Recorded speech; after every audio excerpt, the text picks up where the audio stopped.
Conservative filmmaker Dinesh D'Souza, his latest movie, Big Hit, Hillary's America, joins us right now. Dinesh, what's going on? Why is there so much pushback with this executive order? Is it poor communications by the White House, or is it something else? Well, think about what this judge is doing. He's basically saying that there is no rational basis for Trump's immigration policy. It doesn't make sense to him. But the question I have is, who's in a better position to decide, a judge or the president? Remember, the president gets a daily national security briefing. He knows what's going on at the border. This judge is sitting in his chamber. He reads law books. So his real job is to hold up the order, hold up the Constitution, compare the two side by side, and see if the order contravenes anything in the Constitution, which it doesn't. So we've got in this situation where these judges are now exceeding their job and doing things that they are not in a good position to be able to know. And here's what Donald Trump tweeted about that. Well, you can see it at home. Just pop it up when you can. He was upset that a judge, and maybe the judge is going to be should feel guilty if something happens here where someone's hit. You know, like what we saw what happened at the Louvre, like we saw what happened in Nice, France. These are people that came from outside. You want to have open hearts. You end up with you end up with a lot of deaths. But I want to bring you to something else.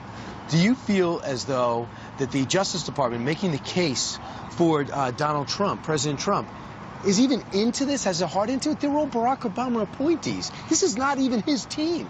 That is true. I mean, one of the first tasks of a president is to fumigate the place, clean house, bring in his own guys. I think with regard, there are some conservatives who are uncomfortable with Trump challenging these judges.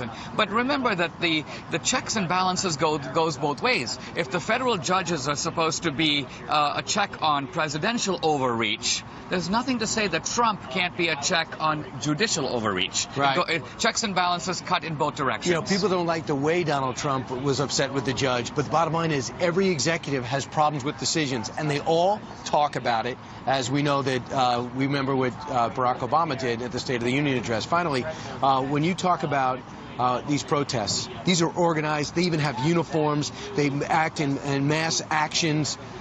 Who's behind this? Well, this is the first time, I think, in American history that we've seen this phenomenon of the paid terrorist. In the 60s, we had lots of demonstrators, but there was no sense that somebody was actually given them money to go out and burn a car or burn a store. So to me, this is driven by people like George Soros. I call it sort of venture hooliganism, because Soros is putting money behind these guys and actually telling them, go out and cause trouble, and there's a political agenda behind it. You know, there was shouting back and forth in LAX. They were pro-Trump, against George Soros' paid sycophants, and I'm wondering where this is going to end, because the Trump supporters, they're very proud, and they're not going to let their guy get run over. It's going to be ugly.